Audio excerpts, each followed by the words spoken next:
Hello everyone, welcome to the APUSH Ultimate Review for Period 6. This period spans from 1865 to 1898, and we're just going to go over it in my Ultimate Review slides, so make sure you guys subscribe to keep up with all the videos on APUSH and for the next units that come up. So let's just get into this review for Period 6. So the big ideas of this unit is explosive industrial and technological growth, like steel, oil, railroads, electricity. There's massive immigration, which leads to urbanization and city growth. There's the rise of monopolies and captains of industries versus labor unrest. So there's going to be this continuous battle between the wealthy, captains of industry, they call them, versus these laborers who are treated very poorly. Then you have federal policies favoring business interests and Western expansion and decline of Native American autonomy. So the historical context is U.S. transforms from rural agrarian to urban industrial power. So industrialization and big business. So some of the key industries in this unit include steel, which was Andrew Carnegie. He created the Bessemer process, which was mass steel production, called vertical integration. And then you have oil from John D. Rockefeller, and he created the Standard Oil monopoly using horizontal integration. So a key distinction between vertical and horizontal integration is horizontal integration is basically buying out all your competition. So you're basically going to gather up all these companies, these mini oil companies, and monopolize them into a massive Standard Oil company. That's what Rockefeller did. And then Carnegie, he did vertical integration. And what that means is that he controlled every step of the process of making steel. So he would own every single like instruction, like from every process they would take to make steel, he would control that factor, which limited competition and allowed him to monopolize and control economies. Then you have railroads, which is Cornelius Vanderbilt. Integrated networks, time zones. So railroads basically, they connected everything and they made different time zones available in the US. And finance, you had JP Morgan, and he was like a consolidation of industries and banking. So horizontal integration, vertical integration, we went over that. Horizontal, buy out all your competition. Vertical, control the supply chain. Trust in holding companies to bypass anti-monopoly laws by making sure there's no competition. And then impact, wealth concentrated among few major individuals, which led to the rise of gospel of wealth and social Darwinism. So these are all various beliefs that society brought forward during this period, which is also called the Gilded Age. So labor unions and strikes. So work conditions, long hours, low wages, dangerous machinery, child labor. So some of the major unions that arose because of these horrible working conditions include the Knights of Labor and AFL. So the Knights of Labor were inclusive and they had broad reform goals, and the AFL were skilled workers and focused on wages and hour reforms.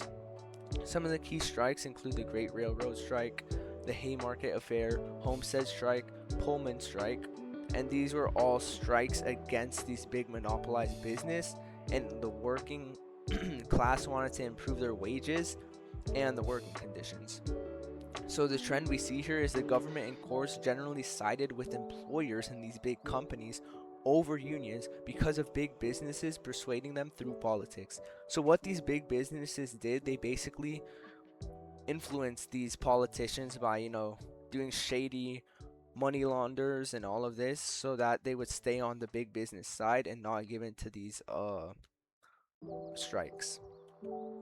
So immigration and urbanization. So we see a really large influx of immigrants during this period, mainly because they're leaving the persecution in Europe and they're looking for a workplace in this new industrialized America. But what this actually is going to create, it's going to create a lot of employees, manipulating them and kind of abusing them, and it's going to create a trend for these workplaces. So, if there's a lot of dangerous practices, then employees can just replace anyone that gets injured by a new immigrant. So there's really bad job security, and we can see that when there's new immigration between the 1880s and 1890s, mainly from southern Eastern Europe, such as Italians, Poles, Jews, Slavs. So push factors to America include poverty, religious persecution, and political instability. Pull factors include industrial jobs, perceived freedom, and land opportunities. So urban growth, crowded tenements and poor sanitation, rise of ethnic neighborhoods and cultural enclaves, political machines including Tammany Hall, Boss Swede, exchange services for votes. Reform efforts, settlement houses like the Jane Addams Hull House, and public health initiatives. So the West and Native Americans. So expansion drivers, mining booms, cattle ranching, the Homestead Act. The federal government basically granted around 160 acres of lands to settlers who could plow on it and settle. So that led to a lot of settlers moving west and looking for opportunity using this act. The railroads also influenced westward migration, such as the Transcontinental Railroad in 1869, which connected east and west. So there was resistance from the natives, as many of these westerners were taking their indigenous land.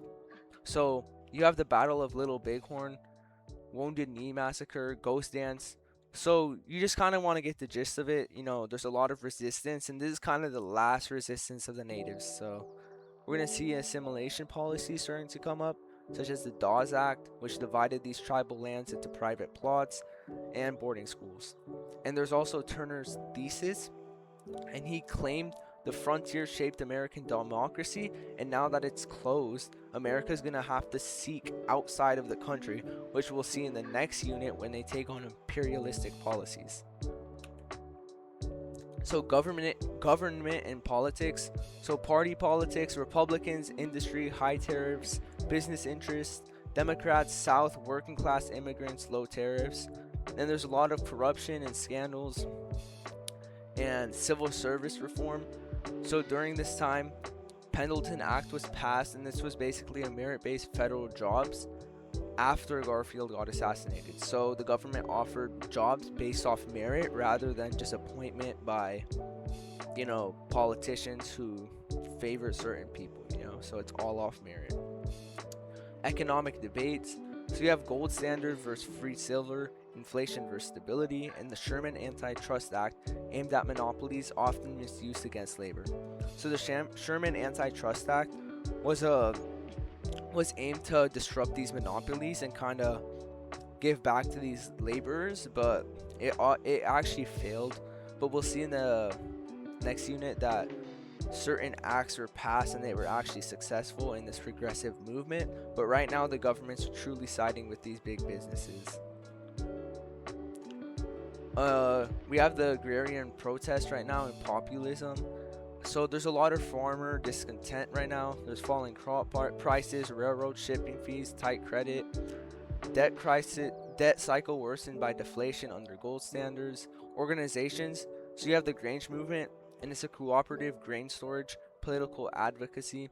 And then you have farmers' alliances, demanded regulation of railroads and banks. So the Populist Party platform, Omaha Platform 1892. So they demanded a lot of stuff, including free silver, income tax, direct election of senators, and government ownership of railroads. So a lot of these pleas were not heard during this period, but in period 7, next period, we'll see that a lot of these growing sentiments against the government will actually turn into laws, and we'll see that in the next unit.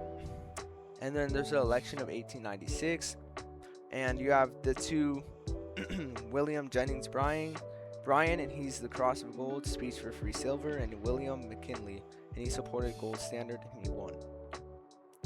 Reform and intellectual movements. So Andrew Carnegie created the Gospel of Wealth, and it was basically stating that the wealthy have a moral duty to use their extra wealth for the public.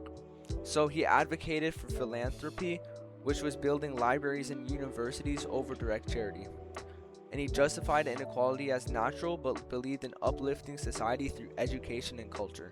You also have the social gospel, which grew in popularity during this period, particularly because of the bad practices of these big businesses. And you have the Protestant reform movement applying Christian ethics to social problems. They focused on poverty, slums, labor rights, and they linked moral responsibility with progressive reform ideas. You also have social Darwinism, and they applied the survival of the fittest concept to human society and economics. They justified laissez-faire economics, capitalism, and minimal government intervention. And they used this idea of social Darwinism to oppose these labor unions, social welfare, and regulation. Also used to rationalize imperialism in the future. Also, we see the rise of muckrakers and early investigative reformers. So, journalists, activists, and reformers exposed the corruption and injustice in the workplace, such as Ida B. Wells. She was anti-lynching and she challenged racial violence. So, women's rights and African Americans. So, the workforce role, an increasing presence in industrial jobs, domestic service, teaching, nursing, social reform. We see the temperance movement, such as the Women's Christian Temperance Union, settlement houseworks like Jane Addams Hull House, political activism. The National American Women's Suffrage Association was formed in 1890, and it pushed for state level voting rights, and it had some success in the West. And then we have post-Reconstruction reality. So still in the South, Jim Crow laws, disenfranchisement such as poll taxes, literacy tests, grandfather clauses, a lot of lynching, a lot of racial violence. We have Plessy v. Ferguson, and it stated that separate but equal. So this basically implied segregation in the South, and it allowed for the Jim Crow laws to basically take over and dehumanize these African Americans in the South. We have the responses. So we had Booker D. Washington and Webb D. Booz, and they advocated for immediate civil rights and higher education and the growth of black colleges. So here's the key vocabulary for this unit. If you guys want to pause here and go through it, I think it'd be very beneficial. And then we have the key historical thinking skills for this unit. So you might really want to kind of start thinking about these historical thinking skills to improve your analysis in preparation for the AP test. So that's pretty much it for this video. I hope you guys enjoyed. If you guys want to continue seeing these unit reviews, make sure to subscribe and let your friends know about the channel. And I'll see you guys in the next video. Thank you guys so much for watching. Bye.